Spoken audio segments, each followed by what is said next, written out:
दोस्तों स्वागत है आपका इनसाइट नॉलेज की एक और नई वीडियो में। आज की इस वीडियो में डिफेंस से जुड़ी दो बेहद इंपॉर्टेंट खबरों के बारे में बात करेंगे, जिसमें हमारी पहली खबर अमेरिका की तरफ से भारत को दिए जा रहे फाइटर जेट के ऑफर पर रूस की भारत को चेतावनी को लेकर सामने आ रही है। वहीं पर हमारी दूसरी खबर भारत और ब्रिटेन के बीच 5th जनरेशन फाइटर जेट यानी एमका प्रोग्राम के इंजन को लेकर बातचीत चल रही है और एक बड़ी डील होने की संभावना जताई जा रही है।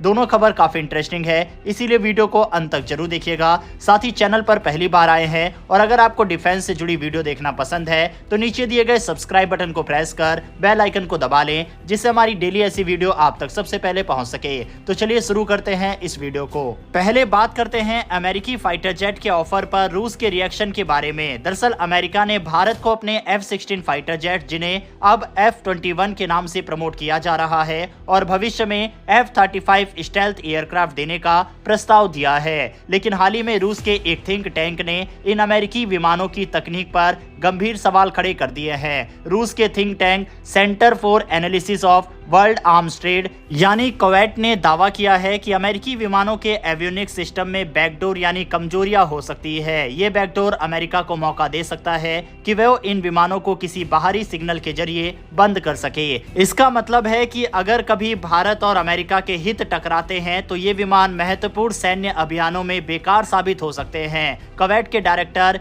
इगोर का कहना है कि इस तरह की कमजोरियां युद्ध के समय भारत के लिए भारी नुकसानदायक हो सकती है। उन्होंने इसे भारत के लिए एक बड़ा जोखिम बताया, खासकर ऐसे समय में जब भारत अपनी नई पीढ़ी के फाइटर विमानों को खरीदने के लिए विचार कर रहा है। भारत फिलहाल अपने मल्टी रोल फाइटर एयरक्राफ्ट परियोजना के तहत 114 नए लड़ाकू विमान की खरीद पर विचार कर रहा है। इस दौड़ में अमेरिकी F-21 और F-35 विमानों के साथ साथ रूस का Su-57 फाइटर जेट भी शामिल है। रूस की चेतावनी के बाद भारत के लिए अमेरिकी विमानों पर फैसला लेना और चुनौतीपूर्ण हो गया है। रूस ने भारत को विदेशी रक्षा उपकरणों पर अत्यधिक निर्भर न रहने की सलाह दी है। यह भारत की आत्मनिर्भर भारत पहल के अनुकूल है, जिसमें स्वदेशी तकनीकों और हथियारों को प्राथमिकता दी जा रही है। ऐसे में यह बहस तेज हो गई है कि क्या भारत को विदेशी लड़ाकू विमानों पर खर्च करने की बजाय अपने तेजस मार्क 2 और एमका जैसे स्वदेशी प्रोजेक्ट पर निवेश करना चाहिए। हालांकि अमेरिकी रक्षा निर्माता कंपनियों ने ऐसे किसी भी बैकडोर या कमजोरी के होने की संभावना को सिरे से खारिज किया है। उनका कहना है कि उनके उपकरण मजबूत सुरक्षा प्रोटोकॉल का पालन करते हैं और वे अंतर्राष्ट्रीय रक्षा समझौतों के तहत काम करते हैं। लेकिन इतिहास में यह देखा गया है कि कई देशों ने अपने निर्यात किए गए हथियारों में इस तरह के प्रतिबंधक तकनीकों को शामिल किया है ताकि जरूरत पड़ने पर उनका इस्तेमाल नियंत्रित किया जा सके। दूसरी तरफ रूस ने भारत को अपने Su-57 स्टेल्थ फाइटर जेट का 2-सीटर वर्जन पेश करने का प्रस्ताव दिया है। ये वर्जन खासतौर पर भारतीय जरूरतों को ध्यान में रखकर तैयार किया जाएगा।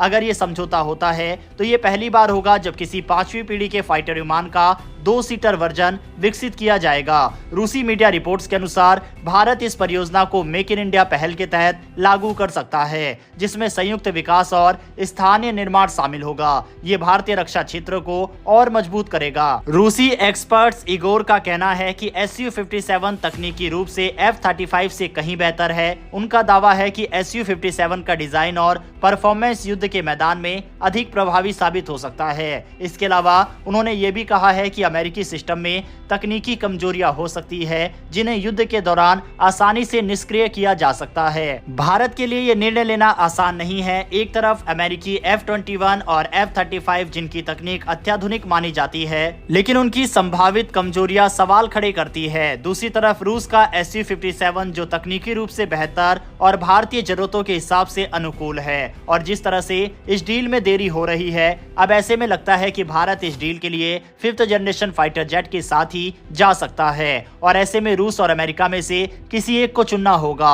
डोनाल्ड ट्रंप के आने के बाद अमेरिकी फाइटर जेट के चुने जाने की संभावना भी बढ़ गई है। हालांकि अमेरिकी डील में किसी न किसी तरह की शर्तें जरूर होती है, जिससे भारत को बचकर रहना होगा। आपकी इस पर क्या राय है, कमेंट बॉक्स में लिखकर बताइएगा। बढ़ते हमारी अगली खबर की तरफ, जो कि ब्रिटेन से आ रही है। दरअसल नई दिल्ली के अंदर भारत और ब्रिटेन के बीच 2+2 मीटिंग का आयोजन किया गया और इस पर सबसे महत्वपूर्ण खबर ये निकलकर सामने आ रही है कि यूके ने भारत के advance medium combat aircraft एमका project के लिए रोल्स रॉयस और भारत के गैस टरबाइन रिसर्च एस्टेब्लिशमेंट यानी GTRE के बीच 6th generation jet engine develop करने के प्रस्ताव को मजबूत समर्थन दिया है। भारत के 5th जनरेशन और 5.5th जनरेशन एमका प्रोग्राम के लिए 110 किलोन्यूटन क्लास का इंजन चाहिए ताकि इसकी परफॉर्मेंस और स्टाइल क्षमता को पूरा किया जा सके। रोल्स रॉयस जो एविएशन प्रोपल्सन सिस्टम में विश्व प्रसिद्ध है, भारत के साथ मिलकर इस नए जनरेशन के इंजन को डेवलप करना चाहता है। यह प्रोजेक्ट भारत के मेक इन इंडिया इनिशिएटिव को भी बढ़ावा देगा और भारत की डिफेंस मैन्युफैक्चरिंग क्षमता को नई ऊंचाई पर ले जाएगा। इस साझेदारी से भारत को अत्याधुनिक टेक्नोलॉजी मिलेगी जो भविष्य के युद्ध में भारत के लिए काफी ज्यादा महत्वपूर्ण साबित होगा। बहरहाल दोस्तों, इस वीडियो में इतना ही। दोनों ही खबरों के ऊपर अपनी राय कमेंट बॉक्स में लिखकर बताइएगा। इन्फॉर्मेशन और वीडियो पसंद आई हो तो वीडियो को लाइक करके हमारी आने वाली डेली ऐसी वीडियो के लिए चैनल को सब्सक्राइब कर बेल नोटिफिकेशन अवश्य दबा लें। फिर मिलेंगे ऐसी एक नई वीडियो के साथ। धन्यवाद। जय हिंद।